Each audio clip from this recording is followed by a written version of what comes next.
Here we go. Okay, greetings America. Welcome back to another episode of Let's Talk. Once again, I am joined here by the one and only Danger Hugh Evans from Columbus, Ohio. And we are both coming to you later in the evening. Well, me after work. You're still down for the moment? Correct. Okay. Now, we haven't talked since the holidays, right?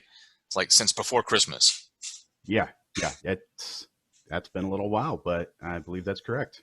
Okay, so I think it's kind of obvious a lot has happened. We had the holidays, in which case, did you have a good holiday? Yeah, had a great one. Okay. Ours was okay. I mean, it was cheap. I think the kids did okay, which is always good. But I think the wife and I probably felt more stress from the finances than the actual impact on the holiday, if that makes sense. Yeah. Not being able to spend as much, you feel stressed about it. What about your New Year? Good New Year, or do you not put a whole lot of precedence on that? It's not really a big deal. I mean, planet made it around the sun again. I guess that's good. Have you seen my recent videos where I started the new year like, hey, I know a lot of people are like, hey, it's a new year, optimism, joy, and I'm like, yeah, we just orbited the sun. That's about it. What's really changed?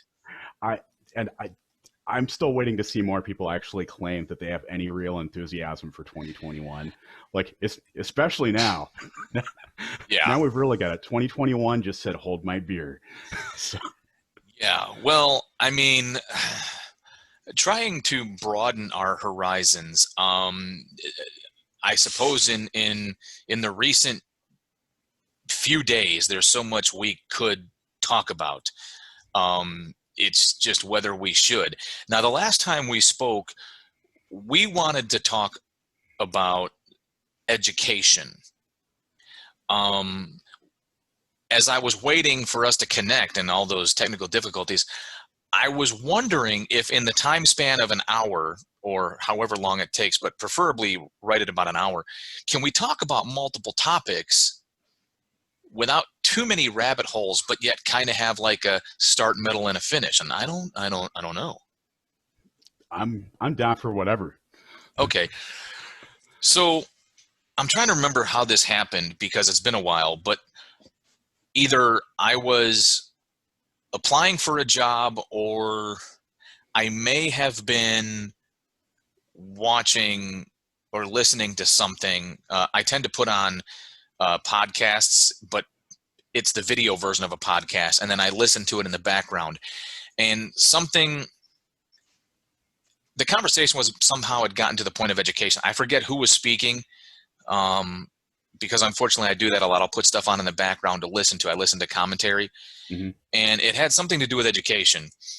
And I don't know if it was all about paying off student debt. I can't remember, but something I want to say I remember you and I sharing was, and I'll go first.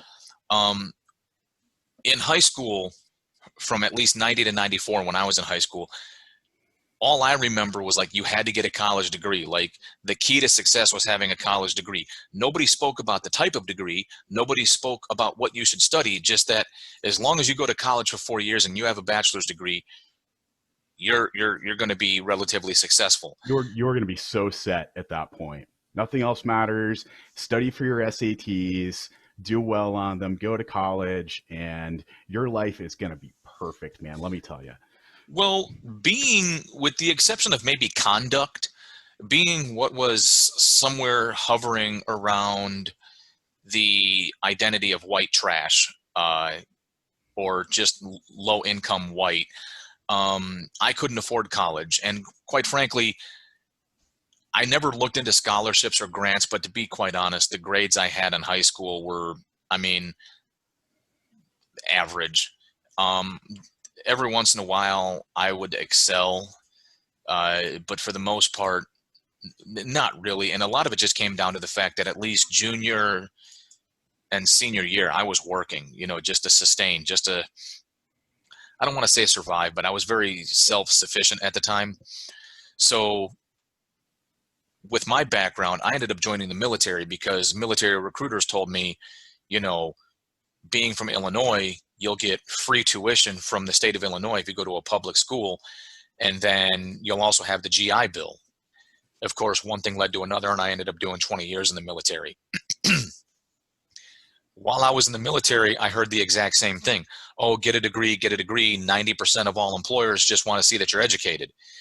So nobody focused on the degree type, just get a degree, get a degree. And I was like, okay, you know, I'm going to get a degree. So when the opportunity presented itself, the first thing I did was at the council of the Navy chief assigned to my small little unit in Columbus, he said, get your associate's degree, because if you can't complete your bachelor's degree, you have nothing. But if you at least complete your associate's degree and don't finish your bachelor's, you at least have an associate's degree if and when that matters. So I did. I went and got my associate's degree in general studies. And then talking to an academic advisor, of course, now that I'm talking, all of a sudden my throat wants to. It happens.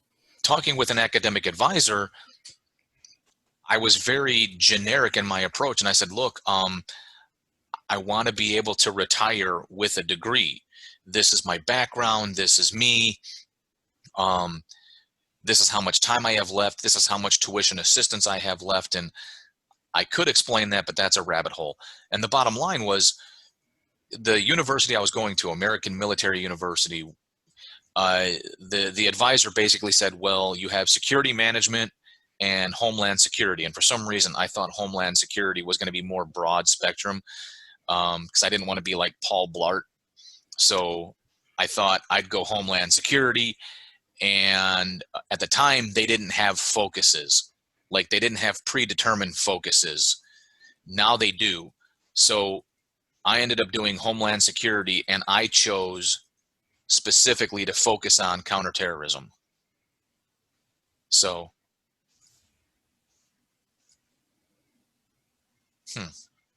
can't tell if somebody's here or not, or if there's stuff flying over the head.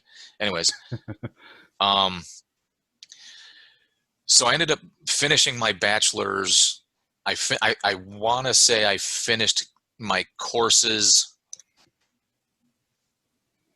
June, July maybe, and I officially graduated in August.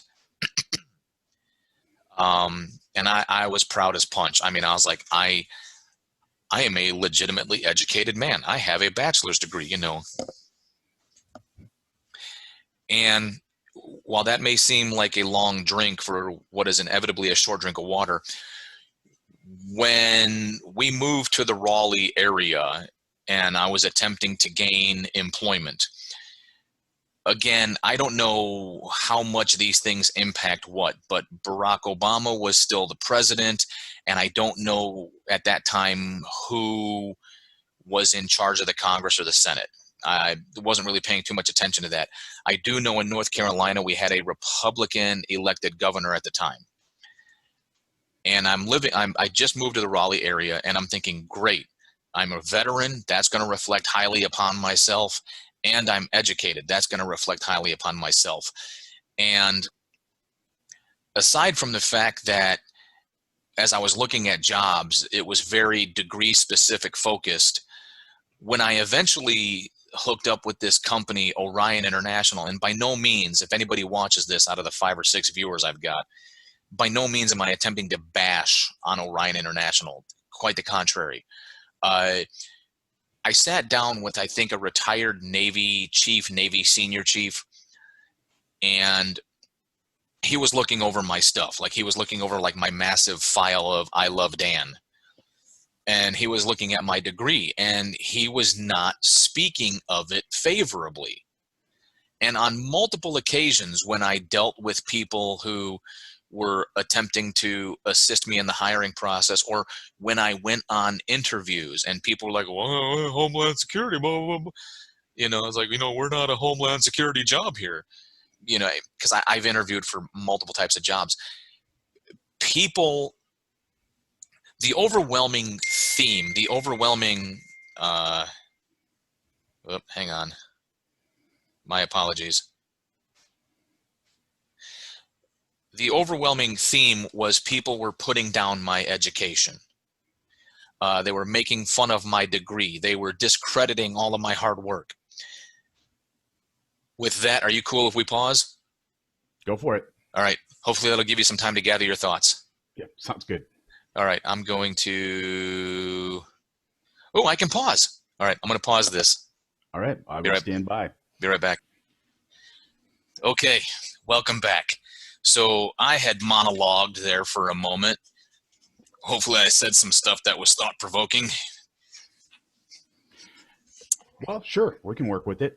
So, I mean, I think the last part you were going through was the degree itself being questioned. And I am kind of curious on it as far as if, when you said that it was, I don't know if these were your exact words, but that it was basically being like mocked in the process of either review or interview. Like, was it so much that it was being mocked, or was it that you were being questioned as far as like, what are we supposed to do with this? Like, the job you're applying for is X, you gave me Y. Very, very good points and valid points. And again, I always resist the temptation to become hypersensitive, since, I oftentimes find myself picking on people who are hypersensitive. I think there's several things to unpack there, and not to create too many rabbit holes because we're famous for that. I think one area you could dissect is when I had a blank slate to choose anything, I chose a rather hyper-focused degree based on my previous, and quite frankly, it wasn't because of my background. It was because of how much credit I would have been given for my military transcripts. I had to take the least amount of classes for either security management or homeland security. I think both courses were only going to require, after my associate's degree, that I take 14 core level classes, and then everything else would have been backfilled. So it was a matter of expeditiously or expediting having a degree, because I just wanted to demonstrate that I had the degree, not a degree in what. So there could have been some legitimate focus on the degree type based on the job. So we're looking for X, you gave us Y. That makes perfect sense. Where I think, have some legitimate sensitivity and a legitimate reason to react a certain way is when people are negating the work and the effort. Like, they're looking at your degree. Like, we always used to make the joke, all you need is a degree to become an officer in the Marine Corps. You could have a degree in underwater basket weaving. Well, now I have empathy for the ignorance in those comments, because, it may have been only 14 courses, but you have to understand, I had only so much time left on active duty where I was taking, I was pushing it hard. I had like no break in between, and I worked really, really hard to complete that degree so that I could have the paper and I could market myself as an educated veteran. So when people began to talk negatively about the degree type versus, oh, I see that you have a degree, congratulations, that's wow. And when I pull myself back, I also have to remember other branches of service outside the Marine Corps require degrees in, for certain ranks. Like in the Navy, I think in the Navy, if you want to be a chief, you should have an associate's degree. If you want to be a senior chief, a bachelor's degree. If you want to be a master chief, a master's degree. And I don't know how much of that is conjecture and rumor, but like where it gets kind of close to it. Although the way that the Navy handles selection of chiefs, senior chiefs, all of that does get kind of confusing. I don't know the entire thing aside from like peer selection and all of that. That I know that there are some various forms of fuckery going on in there, I'm sure. But as far as if they have some things where it may not be an absolute requirement to have an associate's or a bachelor's degree. Yeah. I'm speaking from a standpoint of ignorance. I could bug some Navy friends. Well, And that could be a completely different conversation. But True. um, I think regardless, for the purpose of this conversation, whether or not people were tearing down the value of my degree or were tearing down the value of my effort, um,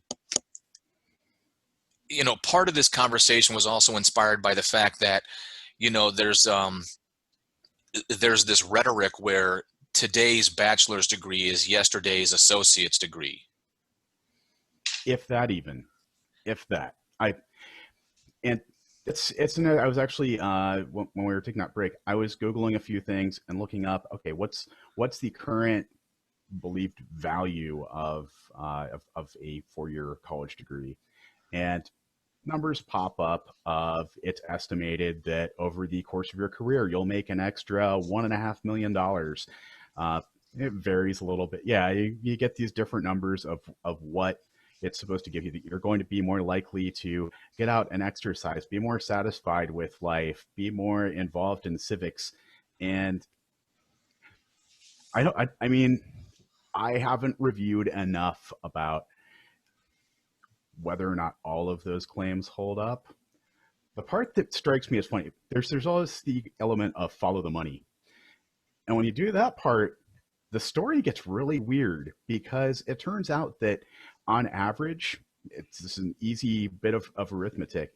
On average, a student loan per capita works out to around $40,000.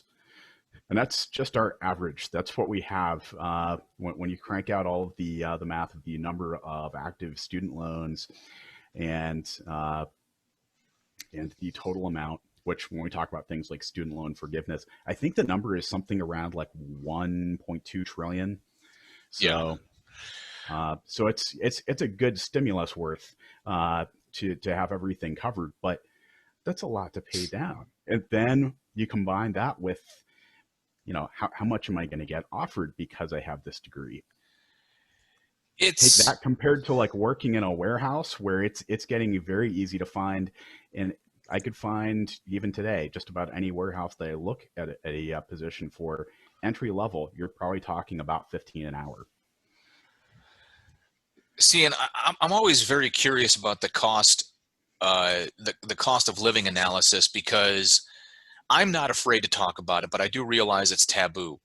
$15 an hour is relatively close to what I make. And from what I understand, in the area I live, $15 an hour is really good. But beyond that, because this conversation does have some dynamic features to it, I'm trying to see if I could frame this as far as a good direction versus like a drunk stumbling idiot. Was there any validity to downplaying my degree? I think there's answers to yes and no, because then I eventually went back to school and I got a degree in cybersecurity, where there wasn't a whole lot of conceptual lab work. There was some. For some of the classes, there was some lab work, but not to the point where it's muscle memory, not to the point where, I can do a command prompt, go into the root of a system and through scripting, begin to search. I'd have to go back and consult my books and my notes. And a lot of that is because I'm not coming from a basis of experience. I was in class with people, who were tinkerers, military, backgrounds, people who had some fundamental background in computers. And this was just a way to solidify, I know now that I have the background and experience, now I'm going to have the education. And then along the way, as I was damn near done with the degree, I'm introduced to this thing called certificates. Now, the certificates goes back and forth. Now, for the DoD and or governmental contracts, typically speaking, it's the certificates that means that an authorized body has certified you as, I don't want to say an expert, but credible in this particular field.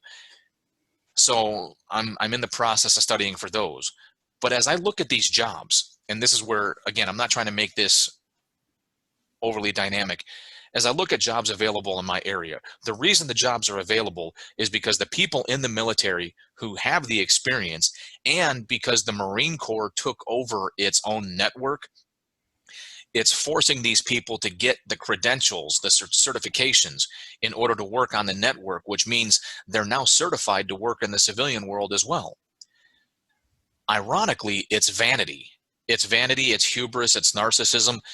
The jobs are like between $50,000 and $70,000 a year in this location.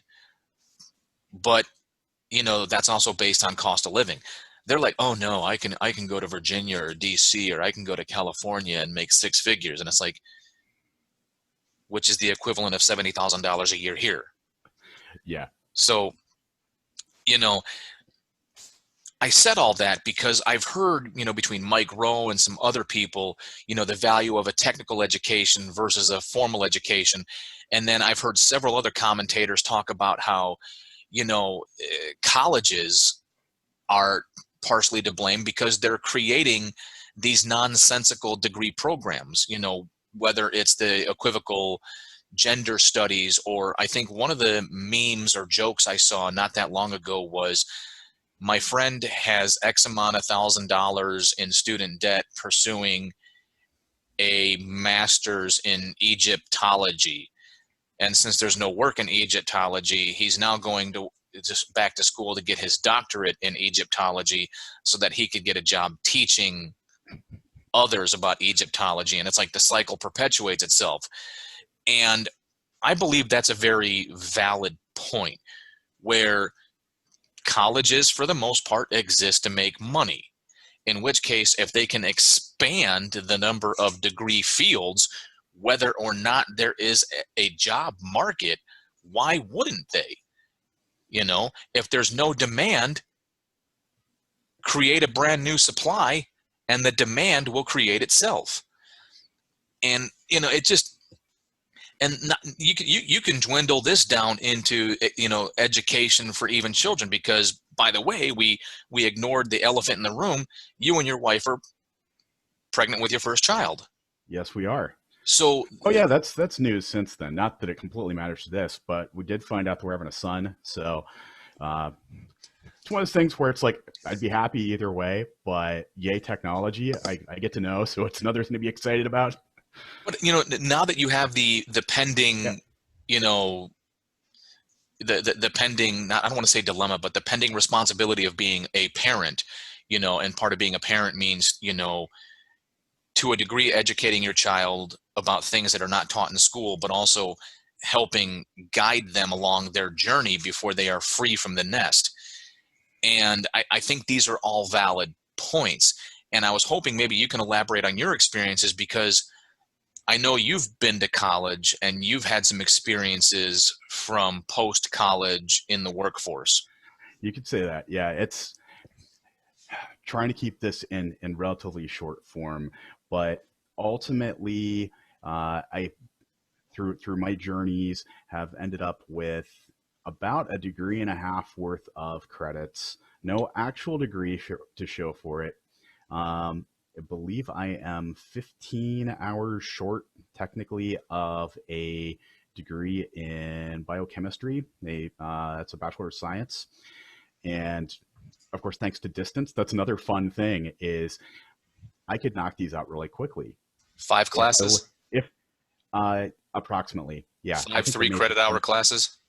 There may have been a lab in there. Okay. I would have to double check it again. But yeah, if I still lived in Louisville, yeah, I could knock these out probably in a semester, maybe 2. Wouldn't have to even go full time.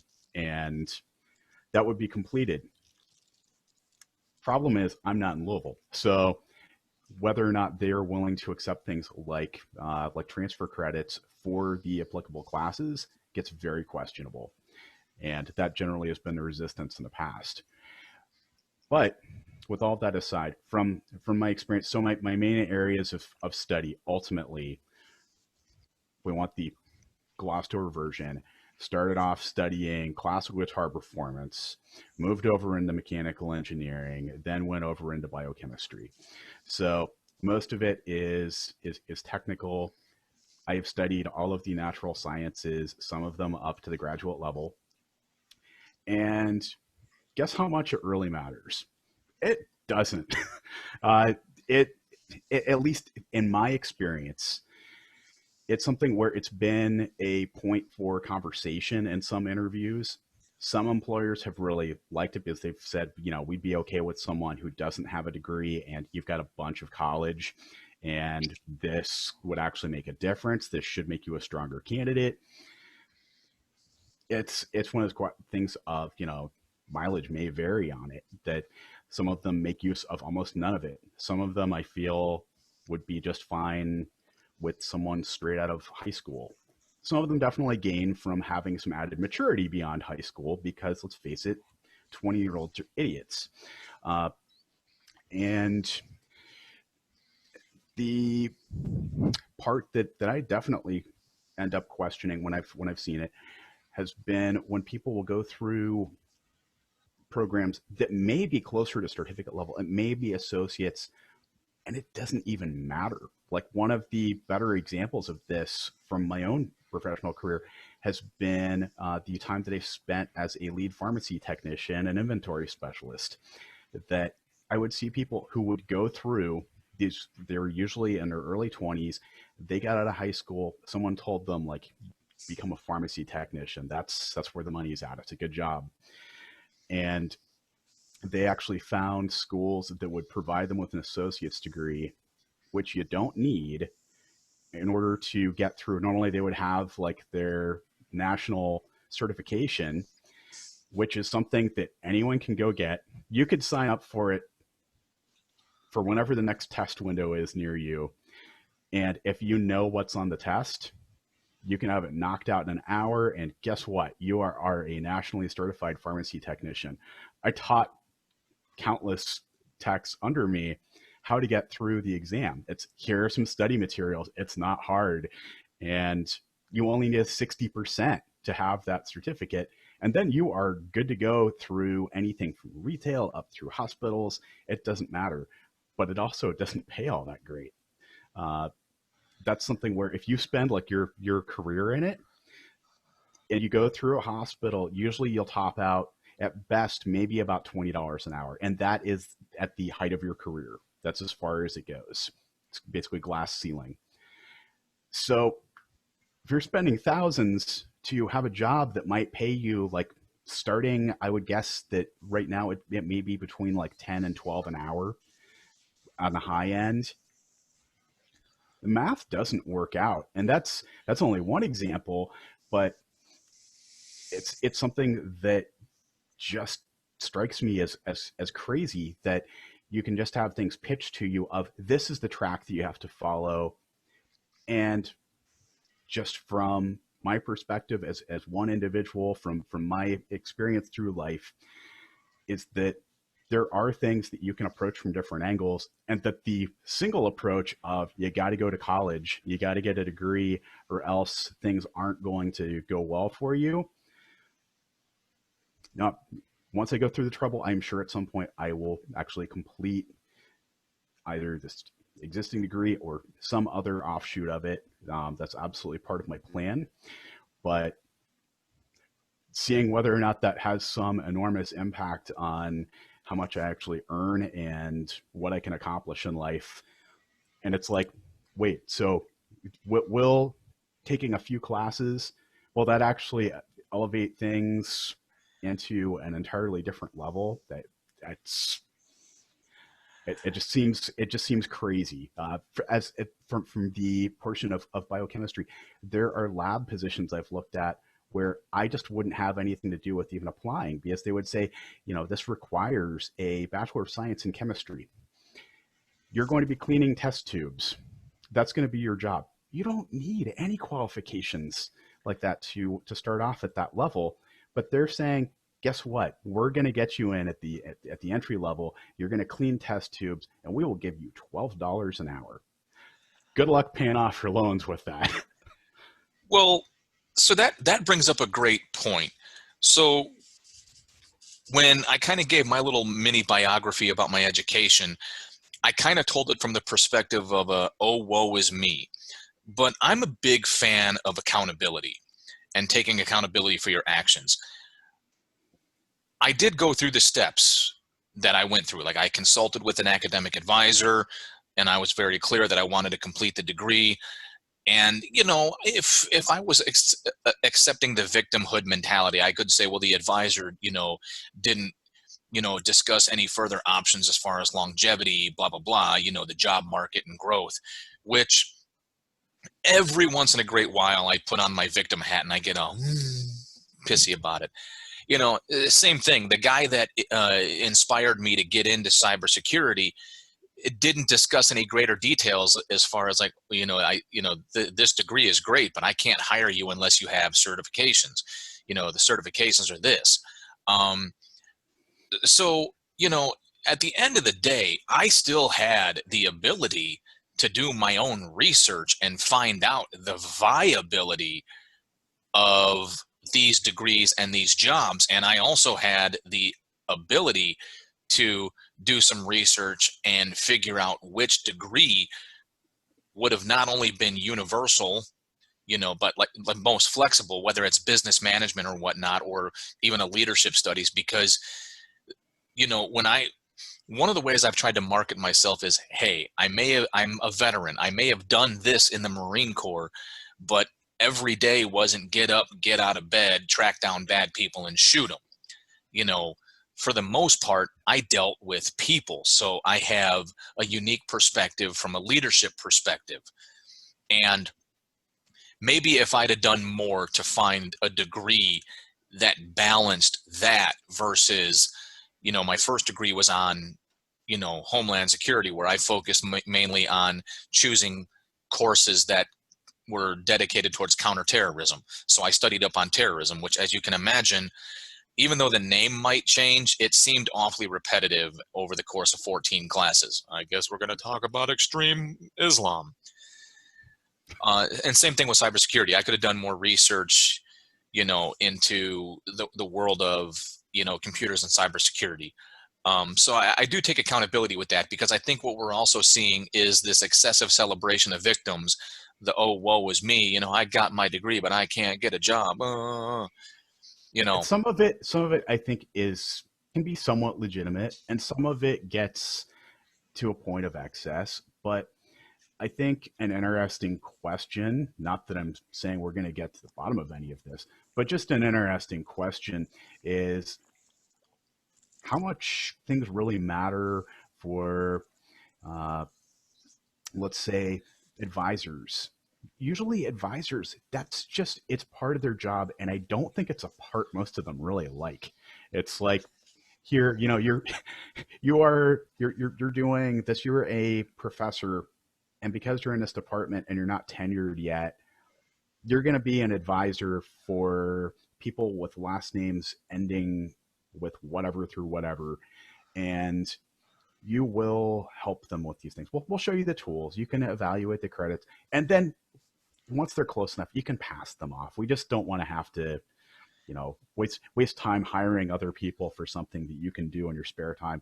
So yeah, there's the accountability side, but man, they can really make things look good. And an interesting example of it was actually my wife when she went back to school after her first degree, which she's kind of the opposite of me. She has 2 bachelor's of science degrees, and the first one was in pharmaceutical sciences, which she enjoyed the coursework, and then found out there was nothing she could do with it that she really liked. So she decided, okay, I'm going to go back to school, I guess. Started looking into engineering, liked what she saw.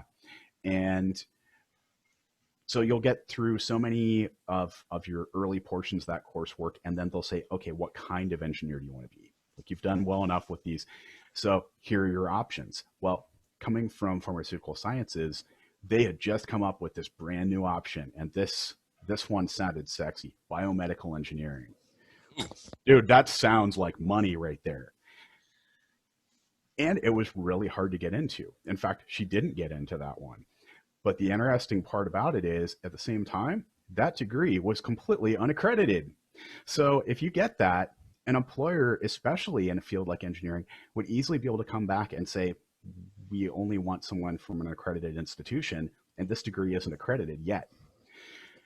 It may eventually be, but you are rolling those dice, and they aren't necessarily going to be upfront about that fact. They probably, if pushed a little bit, will tell you that part, but she certainly has never expressed any regret over ending up studying mechanical engineering instead. Which, guess what? If you look into the jobs within something like biomedical, what are the degrees that they accept? Oh, check it out. They'll accept mechanical engineering with some background work related into biomedical industries or studies, anything. They don't care. It's you have something else to fill it in.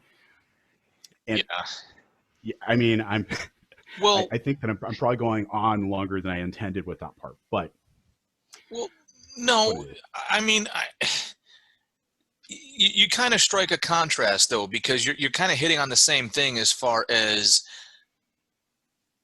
trying to intake and analyze information and make wise decisions, but also there's that secondary thing where you have to take into account your own personal situation. And at the risk of sounding extremely narcissistic, as in this is all about me, whether this is in any way, shape, or form a similar experience to anybody else, so be it. So when I retired and I had to go from military to civilian, and I was attempting to market myself as a veteran with an education, we chose our geography based on our son. At the time, we had a son with a rare medical condition who needed to be near transplant care. We were also trying to take into consideration cost of living and so many other dynamic features. He was currently being treated at Duke University, where we were also treated quite well. And we took into consideration the cost of living of North Carolina versus what it is back home in Illinois and the greater Chicagoland area. And we made the decision that based on his treatment, the way we were treated, the cost of living, we would stay here. And then, hopefully the job thing would pan out. I mean, I hate to say it, I probably had an inflated ego or a great sense of hubris, like, well, I'm a retired Marine, I'm a veteran, and I'm educated. Who wouldn't want some of this? And I was wrong. And I couldn't, I can't really tell you why, because there are any number of factors that could have influenced that.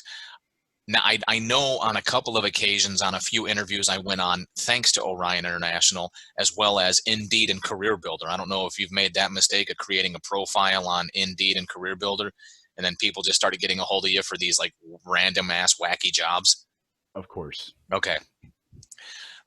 I owed it to my family to go to these interviews.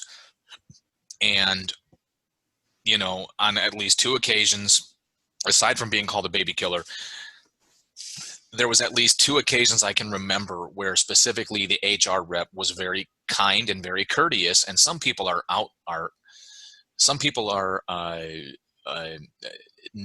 what's the word I'm looking for? Outraged. That's it. Some people are outraged by this, but I was told that, being basically a white male, that I had tremendous obstacles to overcome because,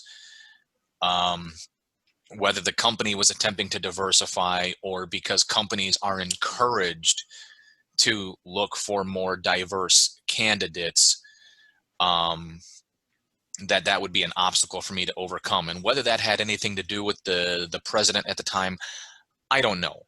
But if you get back to accountability, I'm a big fan of taking accountability for everything that, takes place. I take accountability for the fact that my wife wasn't working because she was basically my son's caregiver. So that restricted us from other options, because people say, oh, just go do this or go do that. And words are easy to say. It's the actions that are embodied in those words that people don't get. I'd love to be a tradesman. I'd love to do, I don't know, electrical, HVAC, something of that nature, where I could get paid a retarded amount of money per hour and constantly have work. But there's a downside. ideally you want to get into that trade while you're young, because there's your apprenticeship, there's your low paid wage, at the very early onset. It's not designed for somebody in their 40s with a family and legitimate bills to do, unless they have another, stable source of income to make up for that gap. So a lot of these jobs, while desirable, were not necessarily accessible because of my financial responsibilities. With the whole degree thing, yes, I may have some emotions tied to that, because, I did put in the work. I did, and I at least want that to be, accepted. But at the same time, I have to accept the fact too that I got a degree in Homeland Security first. Unless I intend to work within the Department of Homeland Security, which may only have jobs in certain locations, and if we're not willing to go to those locations for any number of reasons, I've kind of isolated myself. And then I went and got another degree in cybersecurity. Unless it's a company that doesn't require certifications and doesn't require experience, then that degree in itself may or may not have value. But I can tell you, experience is going to have the most value when it does come to working with the computers. And I've accepted that as well. Every job I've had since I retired had absolutely nothing to do with either one of those degrees, and I accept that. That's me taking responsibility. And when people would pick on the Homeland Security degree, well, I have to take that. I have to accept that, because I'm no different. When I look at people who have degrees in, God, I have no idea, but like something where you're like, is there a job market for that? Your degrees in what? Like, You've got a degree in women's studies, so it'll be something like that, and it's like, okay, you're going to take that and you're going to become a real estate agent, and it's like, you don't need anything to do that. Like, that's a license. yeah, you get a license, and guess what? You don't have to go to school for it. And by no means am I saying that there's no value to higher education or education in general. It's just, how do we make the decisions going forward past high school, especially? That's the last point where it's at all standardized. And going beyond that, it's, good luck. Have fun. We accomplished our objective. You graduated. Now you've got your high school diploma. Like, you can take on the world. It'll be a lot better if you go to college, but I guess I've followed enough people amongst my friends of their trajectories and of course it's all over the map, of people who, this can be people working still in like in restaurants, and then people who are, various executive levels, and I'm sure making ungodly amounts of money. That it's weird seeing the points of how much of this was you had a plan, how much of this was you just like nailed it, how much of it was you did pretty well but you got really, really lucky, and recognizing whether or not there's luck. And it's not trying to diminish what people have achieved. Like, I'm happy for everyone as long as they're happy, but that otherwise, and it's I don't know what all they've been through, but it's still kind of fascinating that you can get such a wide diversity of, okay, well, after high school, I knew I wasn't going to be able to go to college, so I went out to a factory, and now they're getting up into higher levels. Like, and these can end up being great paying jobs. So I think there's an incredible amount of value to just, I guess my big thing that I've ended up taking away from it is, I honestly don't think that I can encourage most people enough to, instead of immediately going to college, just go and do stuff for a little while. Take a few years when it doesn't matter, and rather than screwing around in college in your early 20s, unless you have known since you were a kid that you wanted to do one thing for a living and you know the exact path to go, like, it has to be awesome to be one of those people. I've known them, I've seen it happen, it must be wonderful to know what you're going to do with your life. But for everyone else, go get an internship, because it doesn't matter. You can find out if you like something. You can find out from people aside from advisors who are just doing a part of their job. You can talk to people who are doing it. Like, hey, what you're doing seems like it's really cool. I would like to do that. How did you get to start doing that? And I guess it falls more into the realm of, I find experience and I find mentorship to be probably the more valuable things to figuring out any type of path than just saying, well, I'm going to go to college and I'm going to have it figured out because of that. Yeah, I think the concept of accountability is a huge deal too, because if you just take the area I live in right now, whether it's food service or retail, um, those seem to be the largest markets here in my area, retail and food service. We don't have much of what I would call industry. I don't think we have any manufacturing. And then, of course, you have your civil service like firefighting, EMT, and police force. Um, excuse me. You talk about accountability. Well, I'm talking about accountability, not so much you. um, you see, one thing I learned during the first few years I was retired is I want my weekends, or I want some sort of a schedule. When I was a security officer, I first started out working, I'm trying to remember, I think I had Thursdays and Fridays, or Fridays and Saturdays off. I would work Sunday through Thursday, but I knew Fridays and Saturdays were mine. So I had, I had some structure. From there, I ended up working at the Home Depot, where I'm pretty sure I worked every weekend. When I did work part-time at the Home Depot, I didn't hate it. I think the only thing I disliked was, and again, it has nothing to do with the Home Depot necessarily, but, I got hired at such a low wage, $10.50 an hour. And, I was making barely 24 hours a week. I started off in flooring. I took a 6-week leave of absence to go try being a personal trainer. That I won't even go into that. Then I went back to Home Depot and they put me in paint. And then I'll skip all the details, but eventually we decided to move to Jacksonville. So I put in a transfer to the Jacksonville Home Depot. They put me not in appliances, but they put me in, it's that weird department. It's a separate department, and I don't know if you remember or not, but it's a separate department from appliances, but it's essentially like bathroom fixtures. Okay. I don't remember what it's called, but right. But it's yeah, an actual separate department that somehow straddles the line between plumbing and appliances. That was my official assignment, but I worked paint for at least 6 weeks.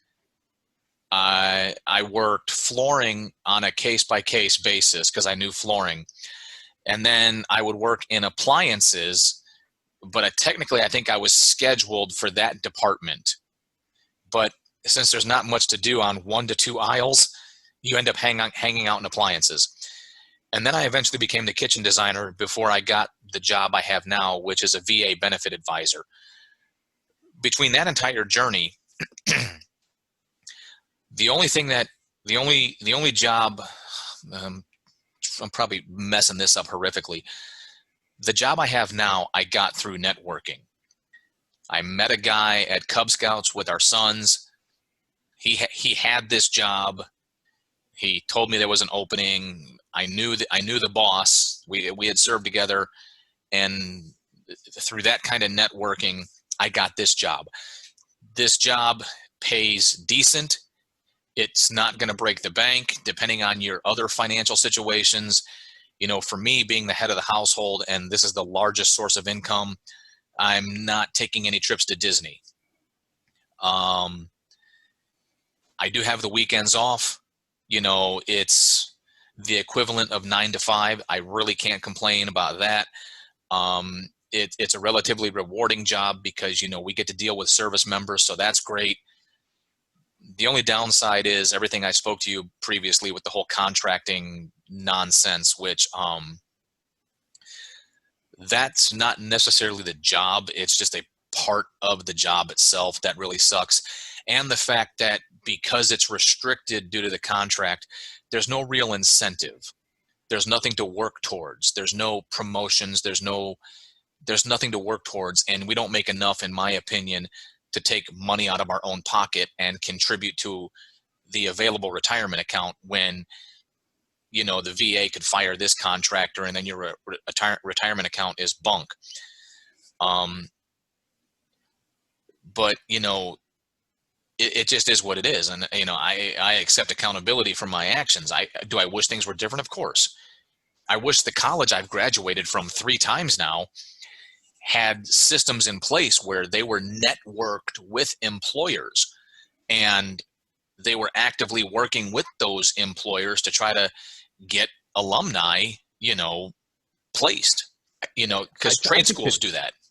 Yeah, well, and I think that pretty much every university out there says that they have the networking in place, but then when you actually look at it, it turns out that it's kind of like every other job board out there. And it's really the biggest thing, and you already hit on it. The big thing, if you really want to land jobs, that does come down to networking in some way, shape, or form. That whenever I go back, and this is whether I am recalled to my previous position or if I go into something else once I get through. Hopefully everything is successful with physical therapy that I'm doing right now. That when I can get back to normal and, you know, lift more than like 15 pounds with my dominant hand, which, you know, is a little bit limiting. I could easily find things very quickly through just making a few phone calls.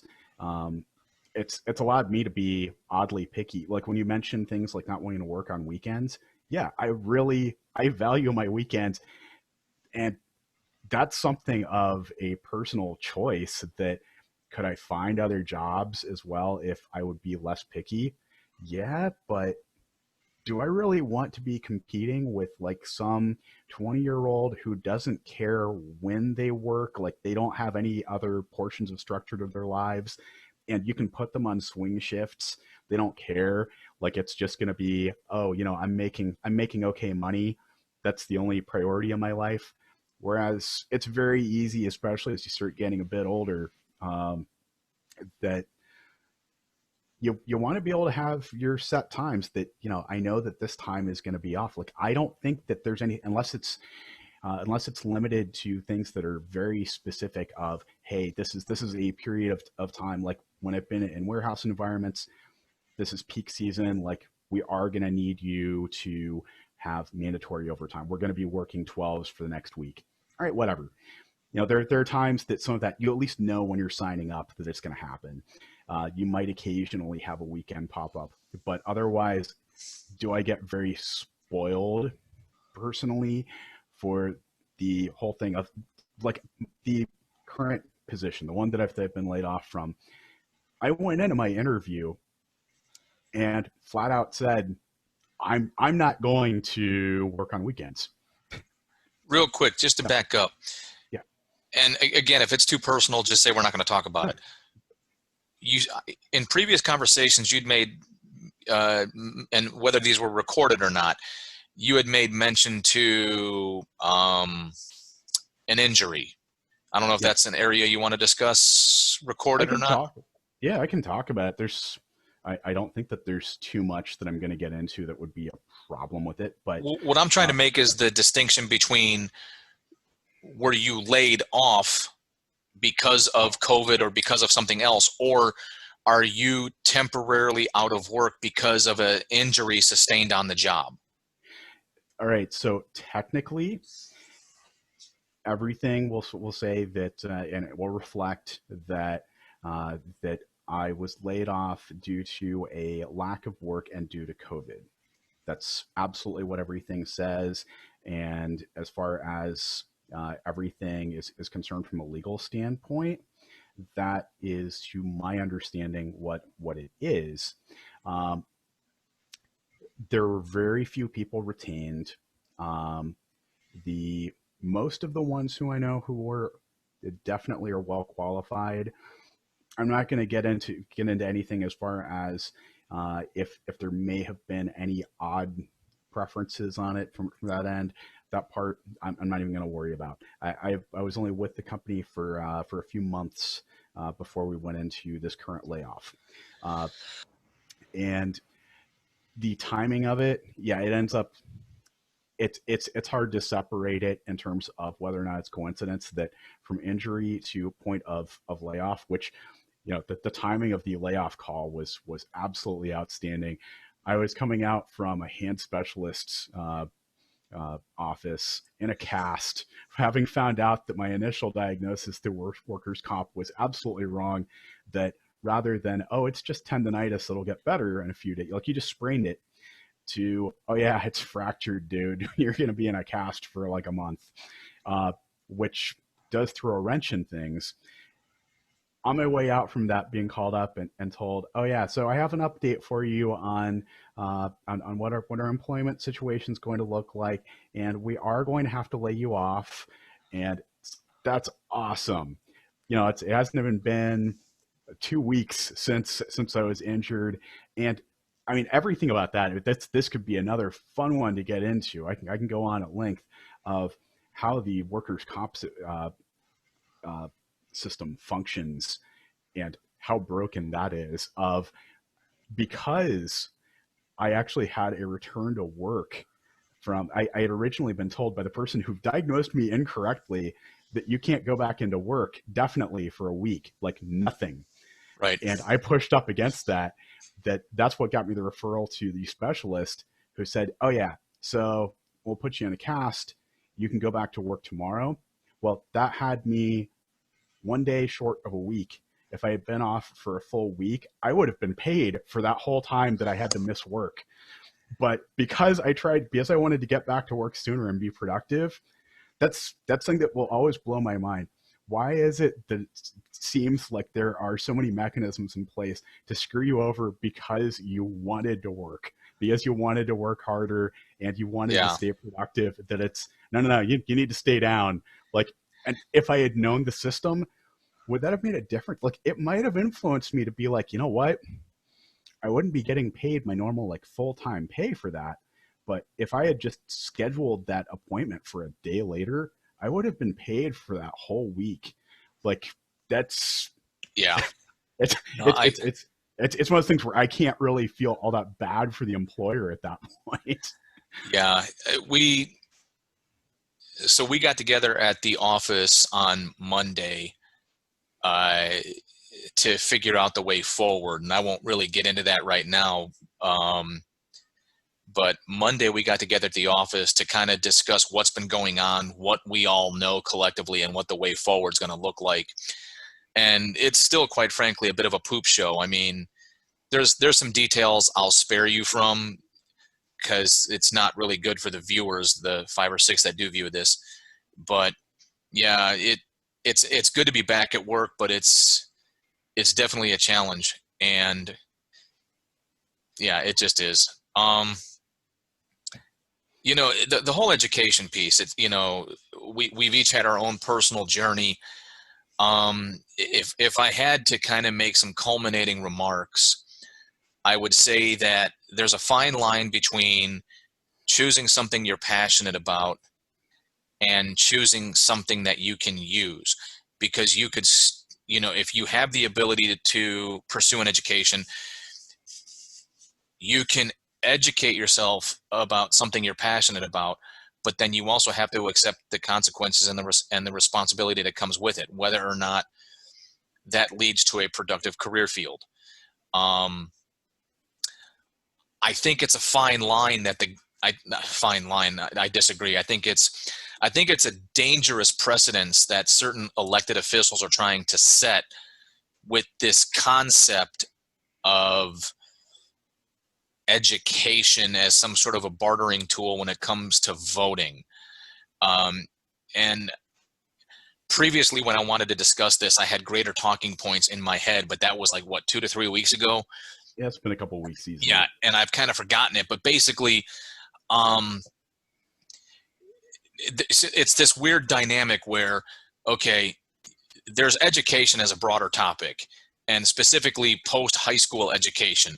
And like when you start talking about colleges, I don't know how many have recently formed, but I feel like there's like an inexpressible number of colleges or people, institutions labeled as colleges, offering education in the United States.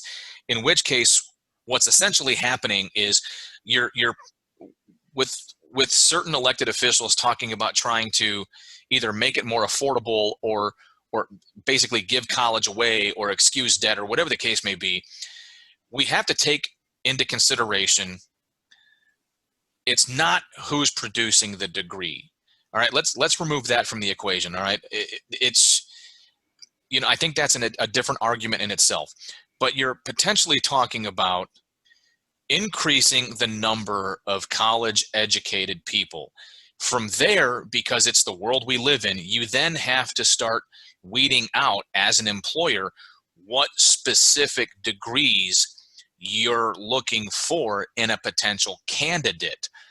In which case, and again, I apologize if I'm stuttering or stammering over the topic, but when it comes to the government getting involved and the government either giving money to colleges or giving money to students, there's so much that comes with that. So you have educational institutions that are filled with, you know, extreme left-wing ideologues that are basically using it as a platform to uh,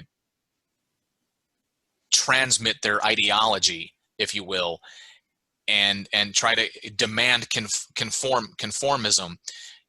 And there's too many examples of when students are met with resistance because they're not willing to drink the Kool-Aid.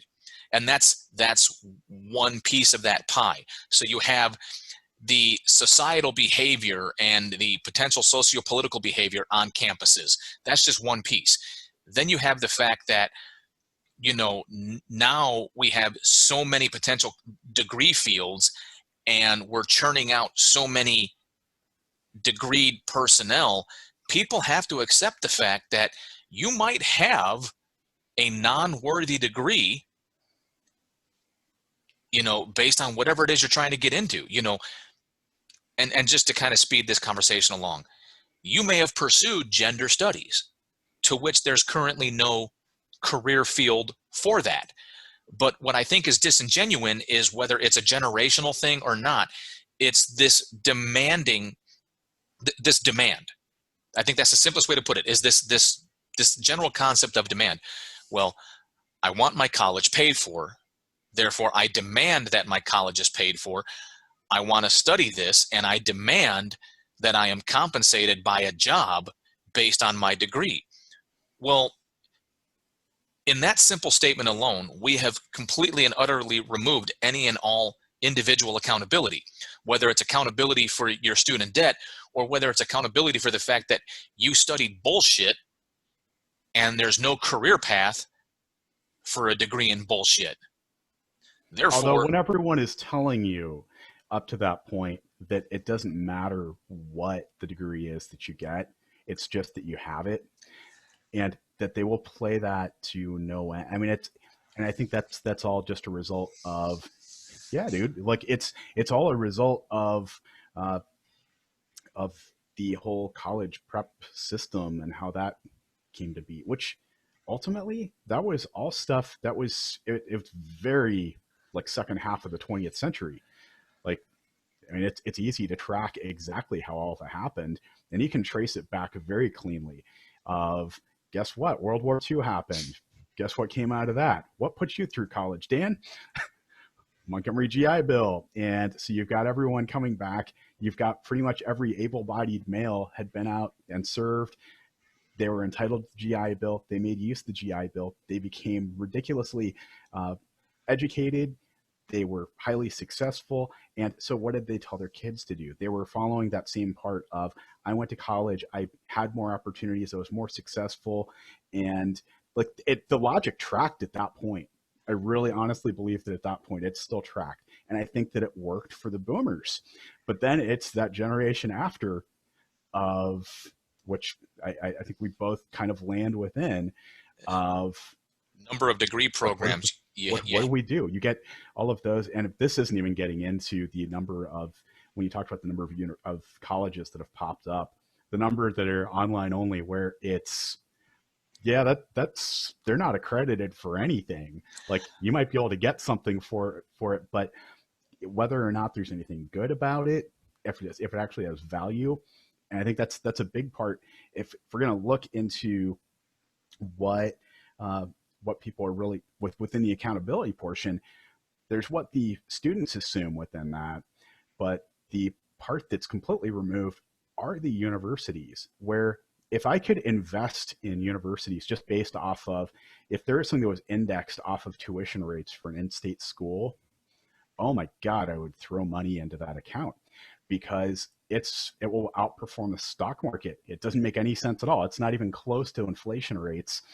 And that part, I have yet to see anything that really gives a clear distinction of, this is why a college education has become so expensive, when it used to be that this would have been a small enough amount that you'd be able to get by. Your student loans would not be like insurmountable, and that the math works out. Now it's, if there's some cases where it's turned out that they may have had reduced funding from various government sources, where, okay, if it's an in-state school, I can kind of understand the whole thing of, all right, your tax dollars are paying into it, so you're either going to get free tuition or it's going to be at a greatly reduced rate. That kind of makes sense. If I'm paying money for something, I like to be able to get something out of it. But now when it's become so much greater than that, of, okay, you've already paid into it and you're in state, so we're going to cut you a deal, but you're still going to go like, you know, 40, 50, $60,000 into debt just Yeah. so that you can just so that you can get a job. That part's nuts. And think about think about the dynamic tentacles that spring from just that little monologue of yours. So you briefly touched on the financial business side of education, where profiteers are creating a greater opportunity to profit from those seeking education, in which case it's an awkward perpetual cycle. Create more degree fields, create more opportunity for education, demand that education is a requirement for success, and it just snowballs from there. You enter into the business financial profiteering aspect of education, and you could talk about the inflation of education, and then we can also talk about the inflated sense of ego involved with education or certain degrees, and again, in my personal opinion, what's missing is accountability. If you went to an unaccredited school and you got a bullshit degree in bullshitology, well, hello, McFly. I mean, come on. And,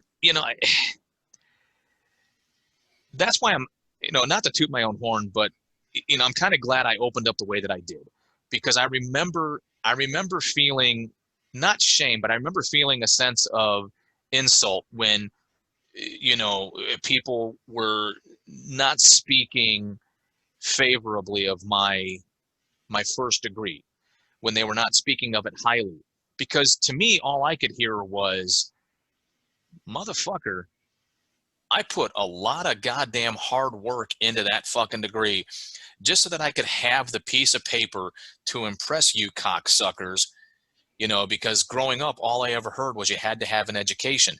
But being so consumed in that military world, I wasn't looking outside. I wasn't looking beyond. I wasn't paying attention to how many schools have popped up, how many people are going to school, how many people have degrees in God knows what, where the overall value of that piece of paper in the 20 years I was in service has more than likely diminished significantly.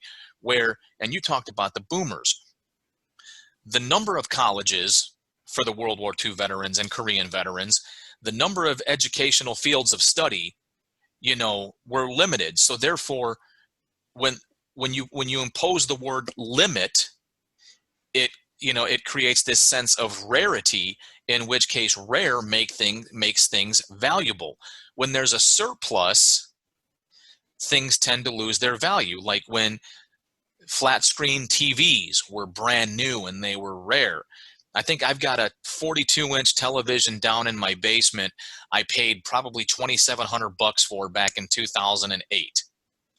I got a 55-inch television brand new in my living room. Well, it's maybe 2 years old, and I probably paid $500 for it, maybe $550. Like $10 per inch. Mm-hmm.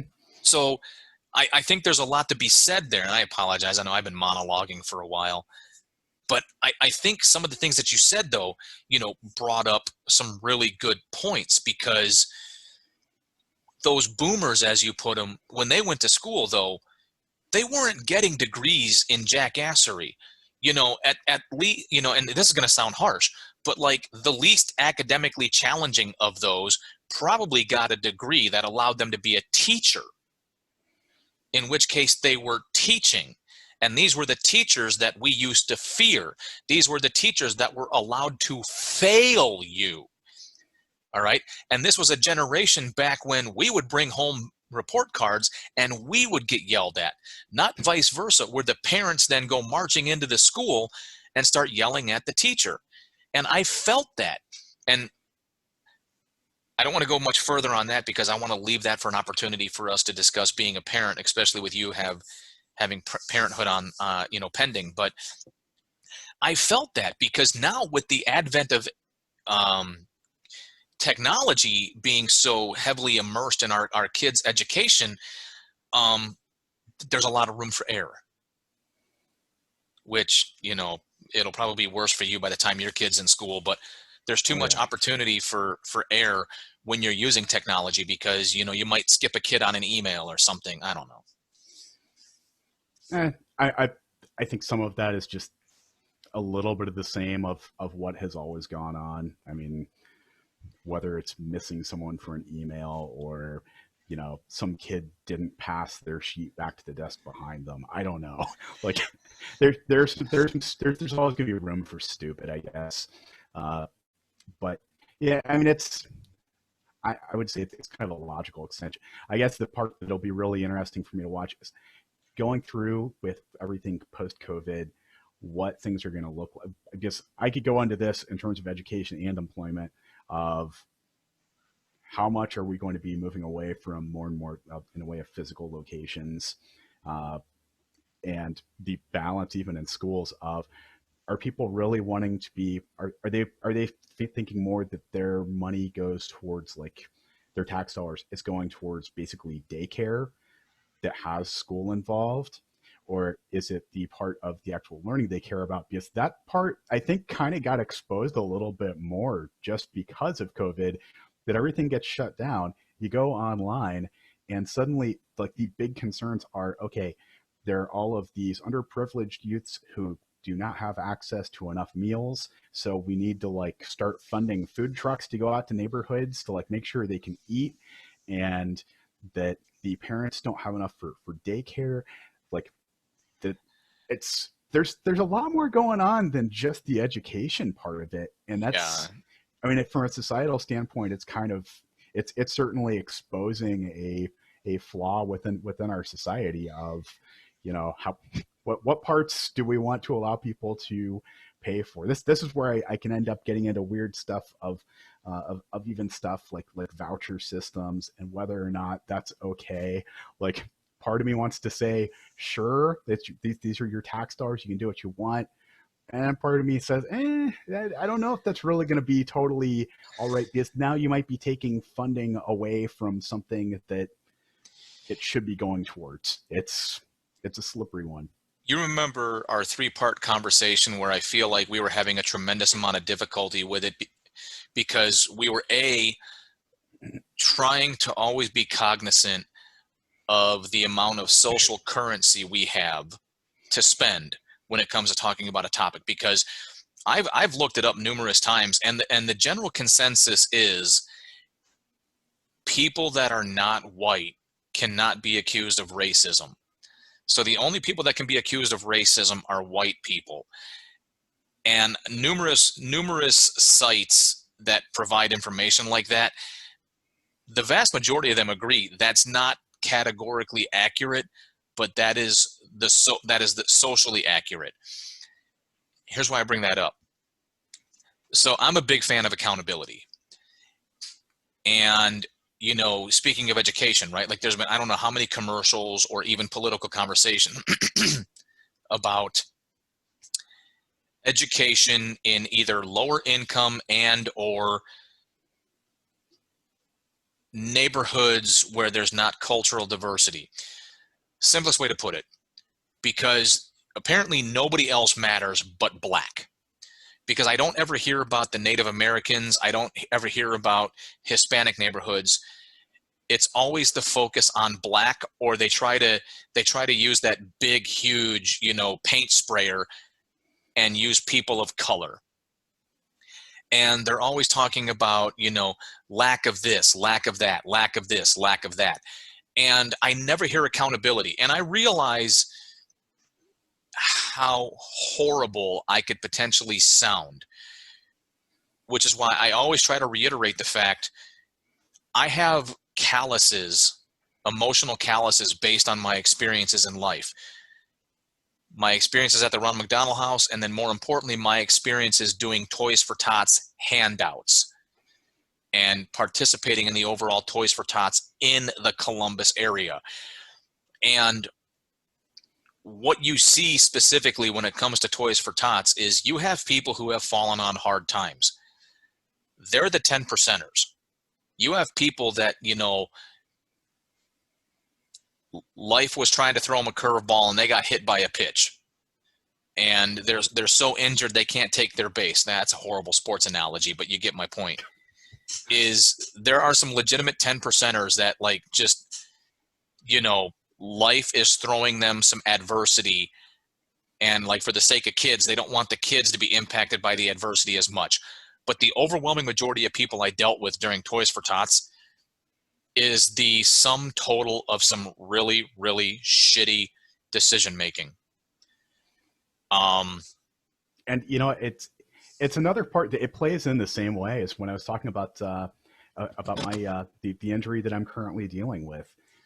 That that other 90%, the people who without really, I would guess you'd be willing to say that the majority of the people that you encountered there were willfully abusing the system, and systemically they knew exactly what they were doing and how to do it. Like it's almost like a trade that's passed on from generation to generation. Like it gets fascinating. And that's from my own observations and experiences working with that what I suspect is the same segment of society, which, to clarify, I would say in general is, like, I would say poor. That's really the main part that usually plays it. Well, not completely poor, but it's in some cases maybe almost like sustained poverty for enrichment, as odd as that sounds. That's the same mentality of had someone that I knew, if I lived in the right circles, if I had the right circles of friends, is it more likely that, like, I would have known that, hey, your wrist is messed up, dude, just make sure you take the full week so you actually get paid for being off due to disability, because otherwise you're not getting paid for it. Like it's that same weird part of by stepping up and actually doing things the right way, there are a lot more ways for it to backfire. I guess it's a simple way to summarize that is it's the whole concept of, you know, no good deed goes unpunished. Like, well, you know, to kind of focus back on education, right? yeah, So when I hear a lot of these politicians and I see these commercials and, you know, blah, blah, blah, blah, and I'm trust me, I'm paraphrasing the hell out of this because I don't want to get overly exact. But essentially, you know, to paraphrase it more distinctly, there seems to be this theme and this narrative that in mostly black neighborhoods, or sometimes they try to be more politically sensitive and say in in neighborhoods and schools um, predominantly occupied by people of color, there's less opportunities. They don't have the same opportunities. And essentially what they're trying to say is they don't have the same opportunities as predominantly white areas. And this is where it gets terribly difficult, because it's either A, you accept the fact that there's some sort of weird white supreme thing going on, or you have to accept the fact that the sum total of people's actions, the sum total of people's decisions and whatnot have produced certain results. And that's leaving all ethnicity and everything out of the equation. If you have to throw ethnicity into the equation, then you have to take a much, much deeper approach to it. Are you talking about a school in a neighborhood of nothing but extremely well-mannered, well-behaved, well-conducting kids, regardless of their ethnicity? You with me so far? Yep. Okay. Regarding the if we completely disregard the ethnicity, if one of the problems you're running into is extremely poor conduct, poor behavior, poor mannerism, and therefore that also equally and opposite produces extremely low scores, it is what it is. Now, whether that's a byproduct of what's going on at home, whether that's a byproduct of an overall culture or subculture, I don't know. But I think, in my personal opinion, there's a lack of accountability, because when I hear it being blamed on systemic racism, on a lack of opportunity, well, I have to ask myself, or not myself, but I generally ask the question is like, is it really a lack of opportunity, or does it ultimately boil down to a lack of desire and a lack of accountability?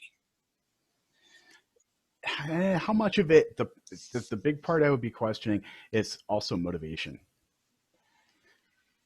It's because when people have, when you take away that element of motivation, if you have people, it's, leading a horse to water, and that I think that's actually the result that we've seen in a lot of these situations. That, I mean, you've said that you've been to the Worthington area where I graduated from high school.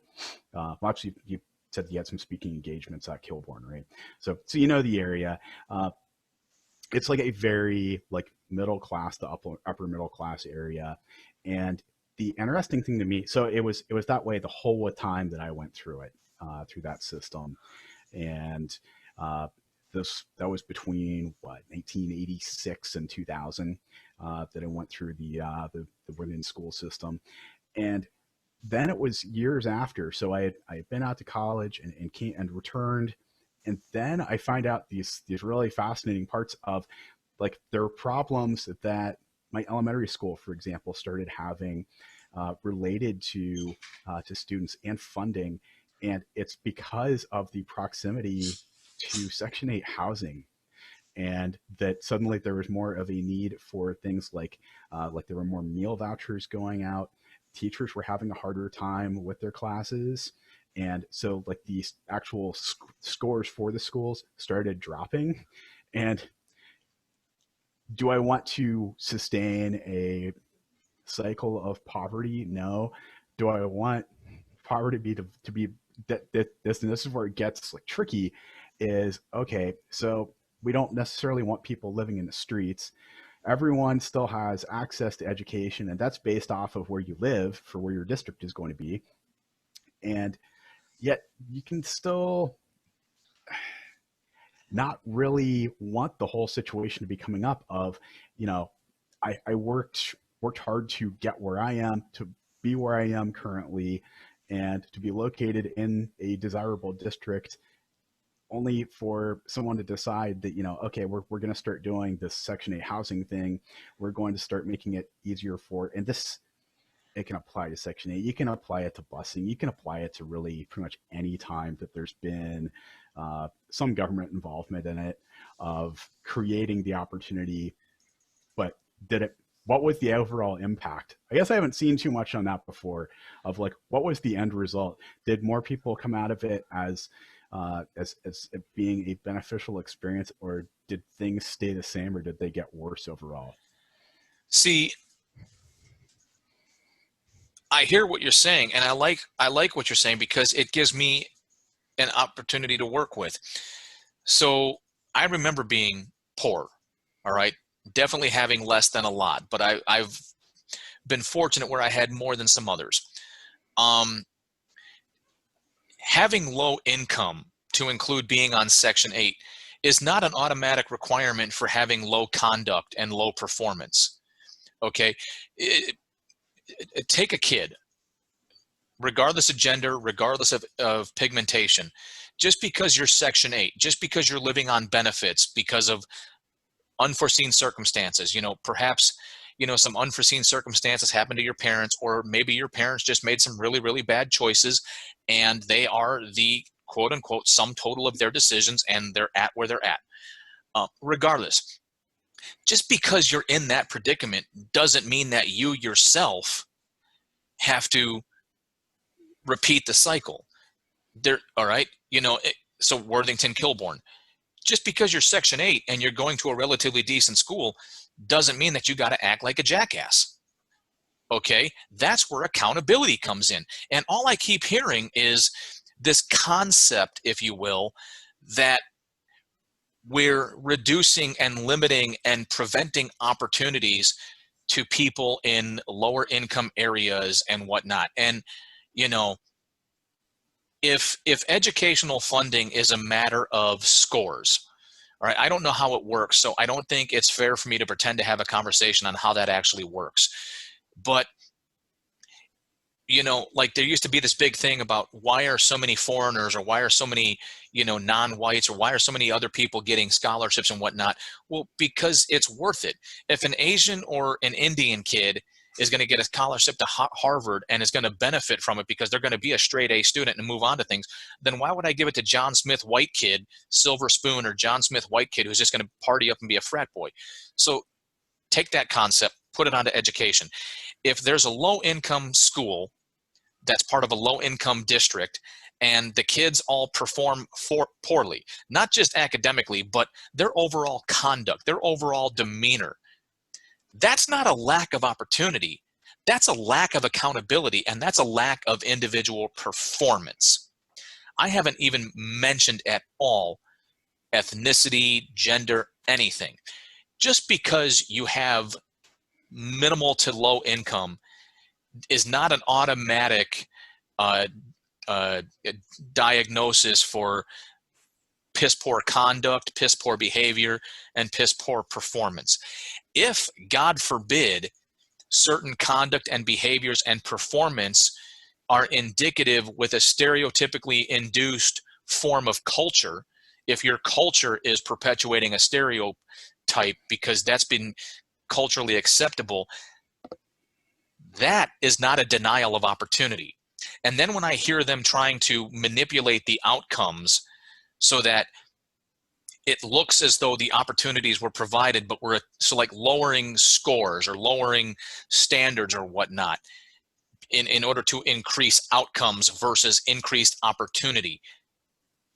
You're just going to, that movie with one of the Wilson brothers and Maya Rudolph, Idiocracy, that's where we're going. We're going to be, it's going to be Idiocracy. So, and again, it's still on education because whether it's college or otherwise,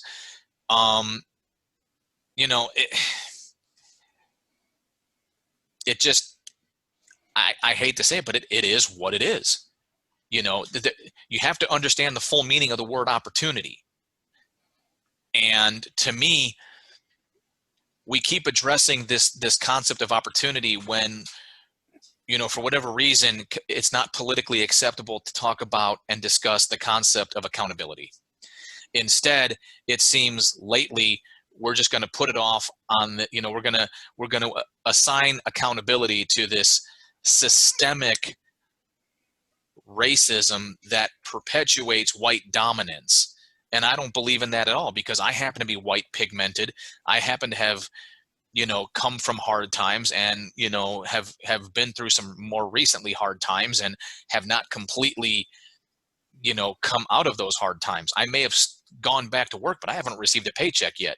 So none of that has anything to do with my skin. Okay. None of that has anything to do with my skin. The fact that I wasn't in destitute because I had military retirement is because I served. All right. I conducted myself accordingly, and I earned myself a retirement after 20 years. It wasn't just given to me. I had to do the 20 years, and I had to be diagnosed honorable. Okay.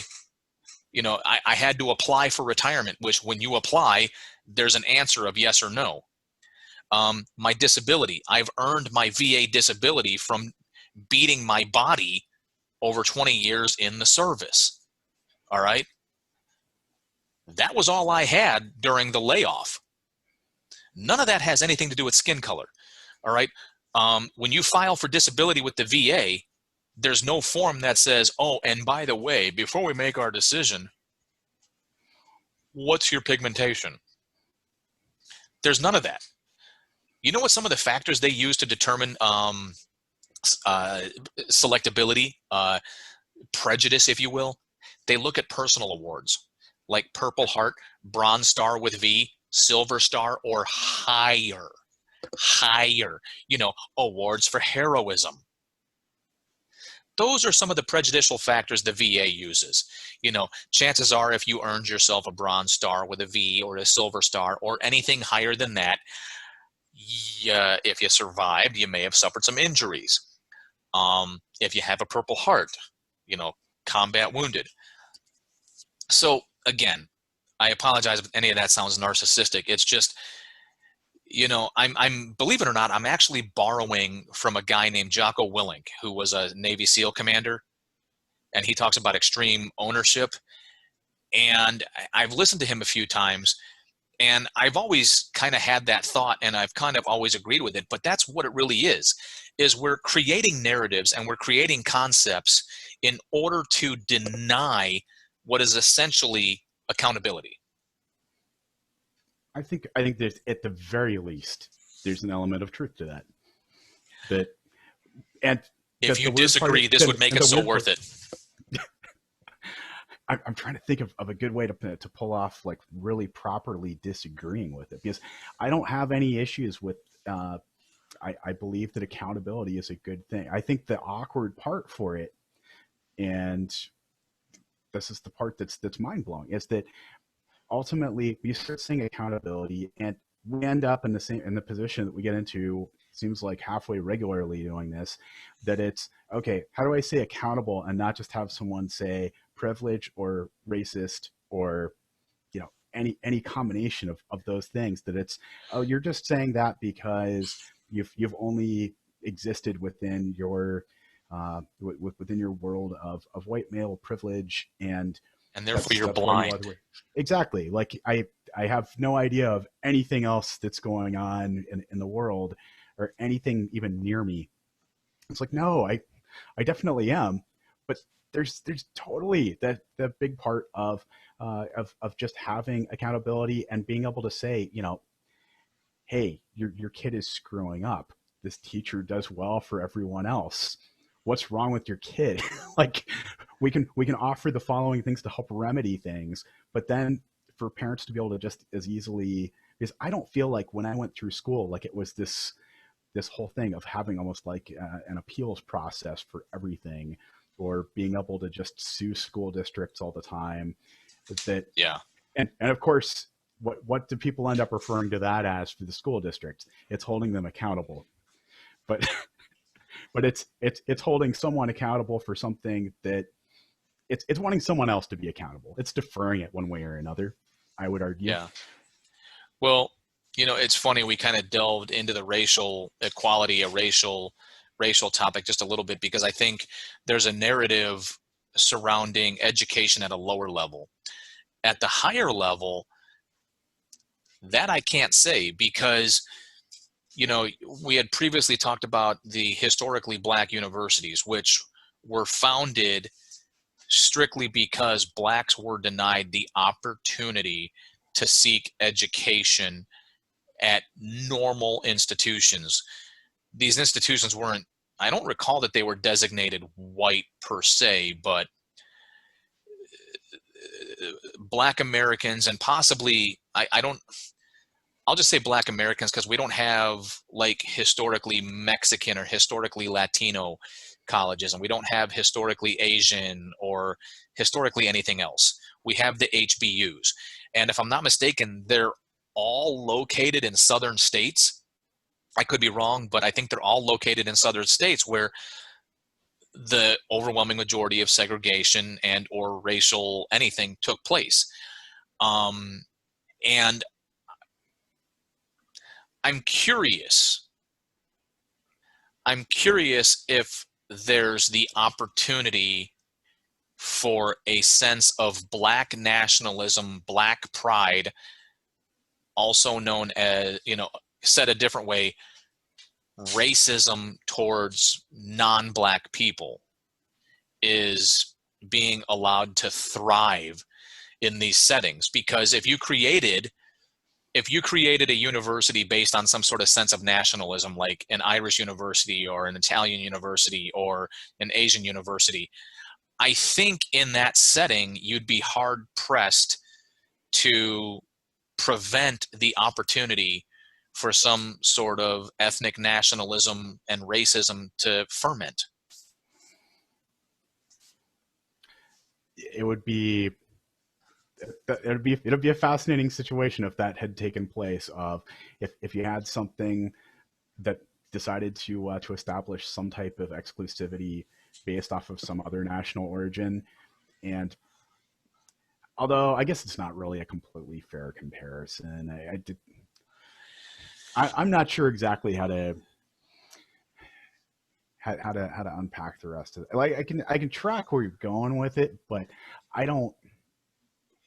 The sad reality is, if you analyze the history of humankind, it takes centuries. If you analyze history, say more macro than micro, it takes typically centuries for us to fix something, which we as an individual don't have centuries. We have a handful of decades. It's been a century and some change since the Civil War. We're closing in. We're on the back half of a century since the Civil Rights Act, but we have not since then, you know, had centuries under our belt to kind of bat things back and forth. That is to say, what we're currently experiencing right now may have to run its course. Admittedly, if it gets to such a point where white people are discriminated, white people are treated poorly, it's not something I admittedly want to live through, specifically for my children. But if I take an objective view of the history of humankind, it may be one of those waves we have to ride out before we eventually reach some sort of equilibrium. I would prefer not to. I would prefer that more objective, open-minded, rational thinkers, you know, rise to the top, and we just start calling things out for what they are, you know, as brutal as it may be. You know, and we attempted to discuss it, but I think we were too afraid to be direct. I think we were too afraid of the potential labeling from being very direct, which is why we tried to, I think, stay within our own skin color. But, you know, within the white community, we have Northeasterners, you know, Bostonians, New Yorkers, you know, hey, forget about it. Hey, you know, we have Southerners, hey, y'all, bam, bam, bam, you know, we have white trash, we have trailer trash, you know, we have poor whites everywhere. And within themselves, they have their own stereotypes like, oh, must be white trash. Why? I smell menthol. You know, I mean, and I say that because I think equally and opposite, similar things can be conveyed to other ethnicities. I think the biggest difference is, if we're being completely honest, is how do I frame this? There seems to be this narrative where growing up a certain way in the Black community is standard, and therefore it's embraced as popular and okay. Well, if you transpose that to the white community, that same standard is not considered okay, and it's not glorified, it's not exemplified, it's not praised.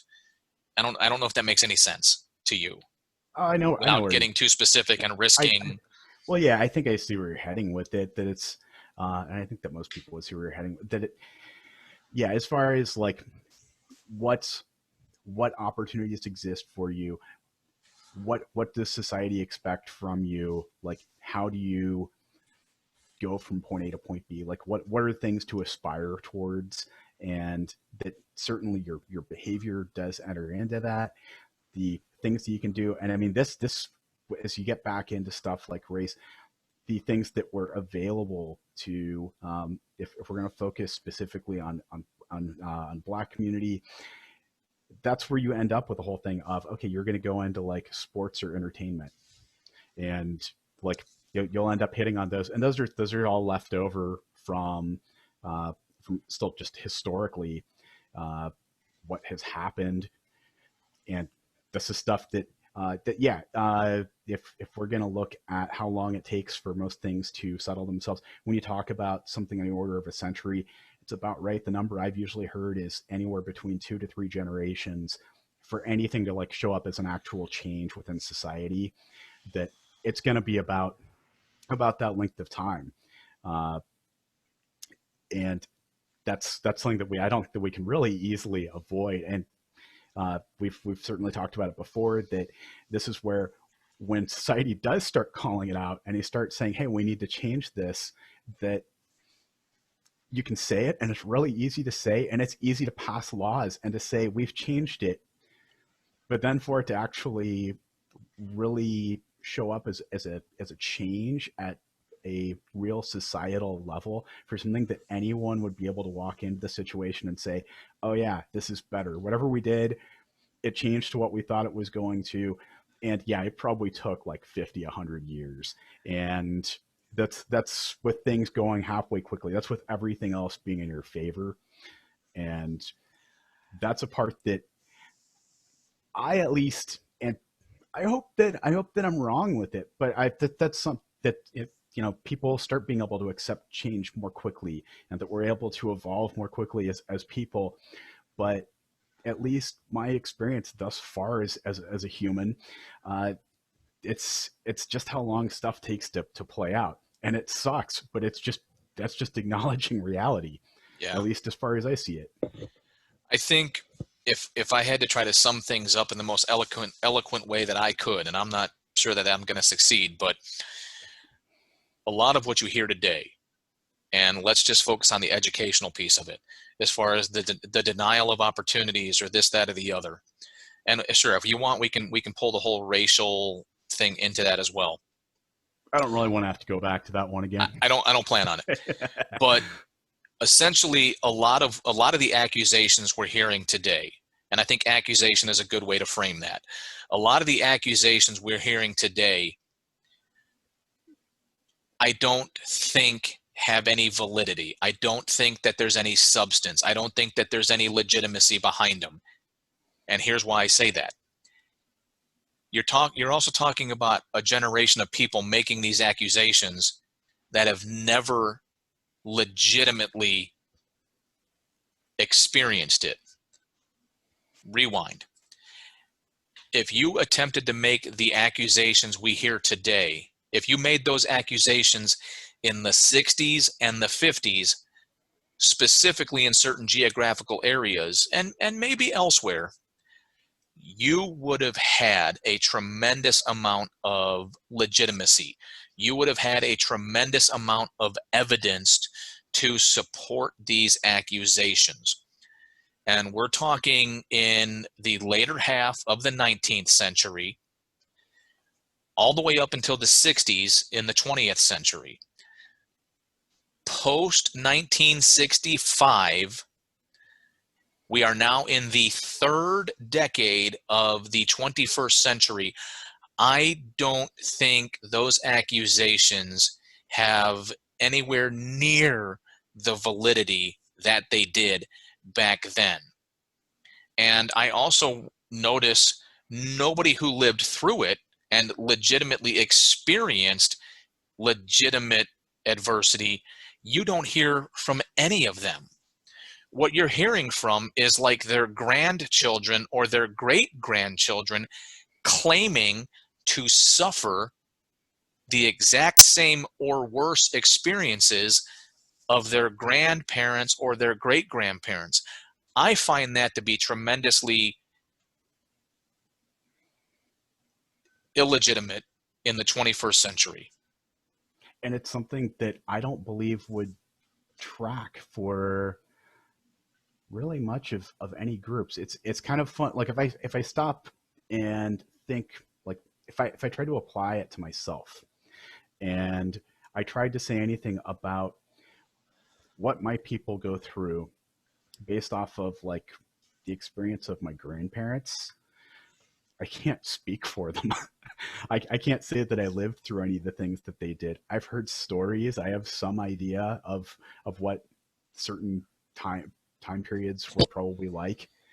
I mean, generally the thing I end up hearing is just how things were different. Like Yeah.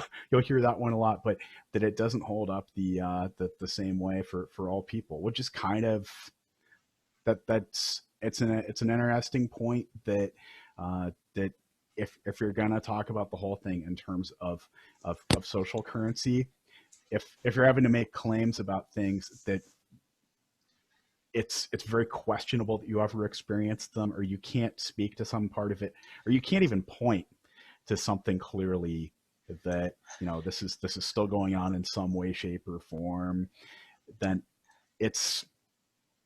this actually does even play into to education. Some of this stuff I think that we're pretty close to when we talk about the difference of, between the greatest generation and the boomers and what their experiences were going through it. And I honestly believe something that I would say to I guess in a way their credit is that the way that we were led into higher education was because things had worked out well for them as well. And so it was, hey, we have this pattern, it's still working. Like, we think that it's still going to work, so you've got to do this same thing and it's going to be great. Like, Yeah.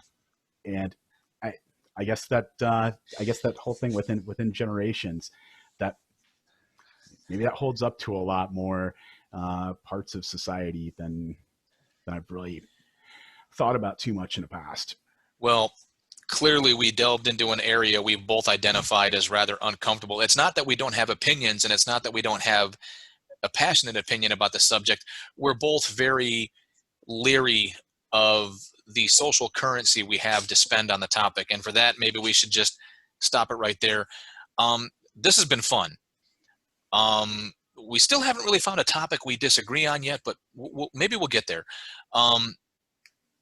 I think during the duration of this conversation, we did cover some really good stuff pertaining to education in its multifacets. What I'd like to see happen in the future is, whether it's a singular topic, then great. But more importantly, I'd like to see if maybe we could focus on some multifaceted topics. Ideally, what I'd like to talk about next time, and we'll get together offline and figure that out, is the concept of parenting. I know you and your wife are getting ready to be new to it, and that's not like I'm a seasoned professional. I'm going to go on the record with it, and it's going to be stuck on YouTube for perpetuity. And I'm just imagining myself going back and looking at it in like 10 years and asking myself what the fuck I thought I was doing. Well, it's not a matter of preparing you. Okay, don't come at it from that angle. I think you'll see. We'll get together offline and we'll discuss it, and you may enjoy this angle. All right. But it's not in any way, shape, or form trying to prepare you, because I hate to say it, you know, ultimately what's going to happen is going to happen. Mhm. I don't know that there's a way to plan for it. And funnier than that is you'll learn things about you and you'll learn things about your wife that you didn't know before. Regardless of how much pre-planning and pre-talking you guys did about it, you'll see. Like the first time your kid's old enough to do something bad and you're required to respond, you'll quickly learn if you two agree or disagree on the response. And it's one of those where like you feel like you're blindsided, like, no, that's not what you're supposed to do this. No, that's you're supposed to do this. And you'll just be sitting there looking at like, this is the love of my life. This is my wife. This is the woman I want to have a gajillion children with. And we disagree on how to discipline a kid. What the hell? Who is this person? And it's just like, Google doesn't tell me what to do right now. but there's no amount of reading you can do until you're in that situation. And then when you're in that situation, regardless of how much prep work you think you did, your brain completely washes it away, and it's completely new and completely unexpected. And you're just sitting there like, you'll see. Oh yeah. Oh, I am assured that I will see. I guarantee it might be a fun conversation. Yeah. And one that should have absolutely nothing to do with the current social trends of racism, but it will include other social trends that may require addressing. And it'll be interesting to see where we go from there. Yeah, sounds good. All right. I will get with you offline in a little bit, and we'll discuss that going forward. For the rest of you, the 5 or 6 of you that watch this, greatly appreciated. Again, please leave a comment. Let us know what you think. Let's try to get this conversation started. This is, I think, my 15th episode, and we have yet to get the conversation started with anybody other than Hugh. But please, feel free to insert yourself into this conversation, especially if you disagree. Other than that, hit like or dislike. I don't care. Hit subscribe if you want to. Hit that notification bell if you want to be notified when you're going to get more of this and maybe some of that. Some of this. That's right. Some of this. All right, buddy. I'll see you later.